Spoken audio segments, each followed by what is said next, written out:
Shalom Yashrala, this is your brother Dawada, coming back at you with this here truth again. First and foremost, I want to give all praise unto Yahweh, Bahashem, Yahweh Shai, Bahashem, Rakakwadash, double honor to the apostles and elders of great millstone that taught us this truth and that rule well. And salutation and much love for you, I can pushing this truth and sincerity on the four corners of the earth, and enduring afflictions to feed and edify the elect. So real quick, I'm going to jump into this here lesson real fast, dealing with the prophecies taking place, man. All right, because shit, right now we can pretty much go into, a lot of these prophecies that seem like little small prophecies here and there, one-liners or whatever, whatnot, but they all speaking all at once right now. It's like beforehand, it's like listening to a conversation between you and, let's say, a friend of yours. You and your homeboy, they all just talking. You can clearly hear what he's saying. But then imagine you trying to go to a packed football stadium full of people, and everybody's talking and having a conversation. It's going to be hard for you to zero in on everybody's conversation because they all speaking, all at the same time, So it's like that, these prophecies is like all those people in the stadium all talking at one time. It's just like, it's kind of hard to keep up with everybody's conversation because all the prophecies are screaming right now, But nevertheless, we'll go ahead and read through this article real quick. It says, open your stupidly abandoned plant. Trump lashes out at GM and Ford over ventilator delays. All right. It says President Donald Trump has lost patience with automakers who promised to produce ventilators to treat COVID-19 patients, threatening to invoke his emergency powers to force General Motors and Ford to live up to their pledge, in which I believe this was it was started by George Bush, but I think it was in the because he did the Patriot Act. But what's his name? Barack Obama followed up with the NDAA Act. All right, and I think he did it twice.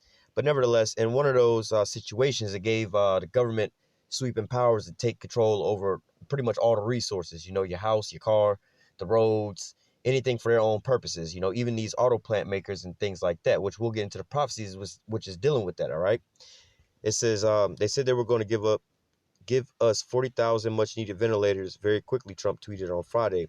Now they're saying it will only be 6,000 in late April, and they want top dollar. All right.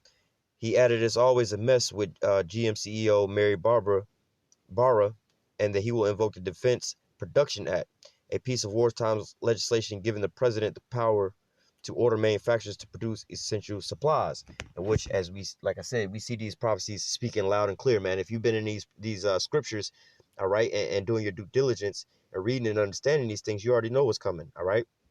General Motors must immediately open their stupidly abandoned Lordstown plant in Ohio. The president rant continued, referring to the plant GM shuttered after promising him to keep jobs in the U.S. It says, or some other plant, and start making ventilators now. Ford should do the same, he added, also in capital letters. All right. GM promised last Friday that it would partner up with Ventec Life Systems to scale up production of ventilators, vital medical devices used to keep the worst affected COVID-19 patients alive. And what's crazy about this, right? In a time like this where, all right, before the little virus situation, right, you already had a fuckload of people that was unemployed, man. Well, technically unemployed, all right, or underemployed, or overqualified, all right. You have people with college degrees, or people who had, office jobs, six-figure incomes, things like that, now driving Uber and Lyft, all right. So these people are basically still unemployed. That's what you call underemployed. If you, for the last so many years, you've been working at a job making, let's say, 60, 70, 80, $90,000 a year, or whatever, whatnot. And all of a sudden you lost that job. You used to work in manufacturing. All right. You used to work, let's say, at the Ford plant, the General Motors plant. They didn't shut down. Now you driving Uber. You underemployed. You got a job, but that ain't nowhere near what you was making to survive, But nevertheless, with all these people that was unemployed beforehand, all right, they could have put these people into these factories to help produce certain things here in America. All right. But nevertheless, in this time, all right, you got more and more people. Well, they say they got 3 million people signed up for unemployment, which really that number don't really do you no justice, because what's going on is, imagine, Pizza Hut giving out free pizza, right? And you got to call in to get the damn pizza. But, you know what I'm saying? Only so many people can get through on the phone line at one time. Only so many people can hit the website at one time before it's a traffic jam, basically, and then everything freezes up. So if Pizza Hut they're like, oh shit, we got orders coming in left and right. There's 100 orders right now. It's not saying that only 100 people want Pizza Hut. There might be 7,000 people that want pizza, but only 100 of them got through. All right. So, hey, man, those numbers, like I said, at 3 million, and is way more people than that right now, man. All right. Only 3 million people actually got on to be able to get on. It says, let me see. Ford also announced that it had entered a preliminary discussion with the federal government to build the devices. Automakers' apparent foot dragging seems to have struck a nerve with the president. Trump's own administration has reluctant to sign a deal with GM, claiming that the $1 billion price tag requested by GM was too steep, according to the report of the New York Times, which is bullshit, man. These companies, especially in these times now, they want $1 billion. You know what I'm saying? Like, cuz, hold up. Not only did the government bail you out, what's your boy name was? Barack Obama bailed out the companies. All right, Bush bailed out the people. Obama bailed out the companies, and Trump just signed a stimulus bill, which is still bailing out the companies, and they want even more money. All right, hey, but hey, we're not even gonna get into all the channel stuff and all this bullshit, man. Maybe if they lowered the price of their cars and shit like that and made them last a little bit longer, people will buy them. But people broke right now and ain't got no jobs. You know what I'm saying? Just think about all the, let's say, Pontiac, Hummer, and all those Saturn, those other car companies that General Motors pretty much shut down. All right, all those people that had jobs, for the most part, the majority of those people was buying General Motor cars, man. So you didn't cut out all those people buying those cars because you just, you so-called couldn't afford to keep these plants open. And granted, you was making the same damn car with different badges on it. You could have made them a little different, but, we're not going to go too far into that. But it says, according to the New York Times, Trump backed away so he could talk to other potential suppliers. The president has until now insisted that American private sector is willing to be able to produce all the supplies that the country needs to stave off basically the virus pandemic. We're literally being besieged in a beautiful way by companies that want to do work and help our country, he said in a press conference last week, significantly citing GM as one of these companies. However, the apparent limits of the free market means Trump may soon be forced to invoke the Defense Production Act activated by the president last week as a fallback measure. The act would allow the federal government to compel manufacturers to produce vital equipment as recently as Thursday. However, he insisted we don't need it. All right. And that's how they playing these things. This is what their real agenda is, but they're going to, the government is playing, the role is, we're on the people's side. We don't want to force martial law, like with the shit that's going on right now. No, we don't want to enforce no martial law. We don't want to enforce martial law. But then you have these states, all right, and these counties pretty much putting on a stay-at-home order or safer-at-home order, you know what I'm saying, or social distancing, closing down businesses early or whatever, whatnot, which is a soft form of basically martial law, man. You don't have a military, which some places do, but you know what I'm saying? You don't have a full lockdown like that. But nevertheless, this is kind of soothing the civilian population, because some of the people seeing it and freaking out. But then you have some of these dumb people that are like, well, they didn't say martial law. It's not martial law. I'm like, bruh, you see the whole thing over here. Everything is out here except for, you see martial law in action basically, but they hadn't declared it on the TV, so you don't believe it's there. You see the troops rolling around and everything. You see these checkpoints. You see how they got you in the house, but it ain't gonna happen here. That can't happen here. They won't never have soldiers in the streets, but they got them. The government ain't gonna never take over our resources, but that's what they talking about. You see what I'm saying? Well, in this scenario, they're saying that they don't want to force to take over their resources. They're saying that they should just give them up, give up your resources, But nevertheless, this is where we're going to, all right? It says lawmakers on both sides of the aisles have called Trump to enforce the act, though he had resisted thus far. Circumstances may yet force his hand. Exactly what I'm saying, man. All right, that's what they want to do, but they want to make it look like, let's say, for instance, Donald Trump in his position, he don't want to look like, oh, man, I fucked it all up. He wants to make it seem like we forced all this, just like with the COVID-19. We didn't want to microchip everybody. We didn't want to have to lock everybody down, but due to circumstances, this is just what we had to do. We had no other choice, GM is still likely to profit from the crisis. While automakers have suspended production and cut paychecks, it will probably be able to draw from the $500 billion rescue fund allocated by the government's $2 trillion CV stimulus bill. GM dodged failure before, along with Ford and Chrysler receiving $80 billion bailout from the aftermath of the 2008 financial crisis. Hey, so just because right now these situations, they want to get $1 billion, but all of them got to split $80 billion beforehand. Like, what the hell? What's going on, bro? You already got bailed out once. You should be, and you cut a lot of your plants out of production. You know what I'm saying? If you can't pay your bills, bro, you might need to stop your shit, man. What about us, man?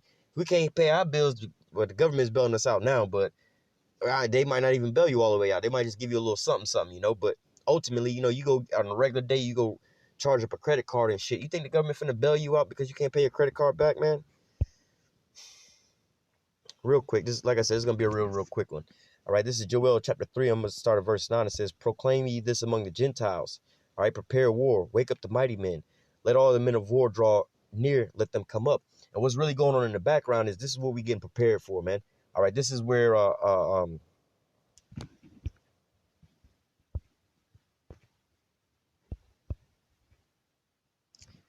this is Job chapter 5 and verse 12. It says, "He disappointed the device of the crafty, so that their hand cannot perform their enterprise." And the enterprise that they're trying to enact right now is what? The New World Order. All right.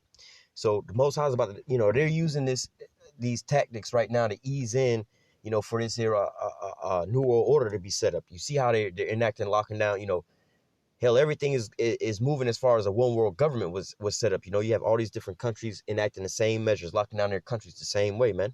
All right, verse 13, "He taketh the wiles in their own craftiness, and the counsel of the forward is carried headlong." So, hey, basically they're gonna be caught in their own snare, their own trap, man. They don't even realize what they're doing, but they're getting caught in their own snare. This is Job 20 and 22.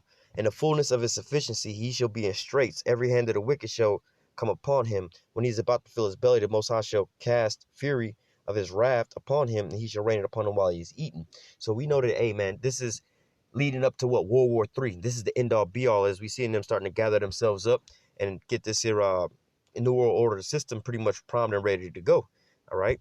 So going back to Joel chapter 3, verse, I think we were at 9. It says, "Proclaim ye this among the Gentiles, prepare war." All right, that's the underlying thing that's going on behind the scenes.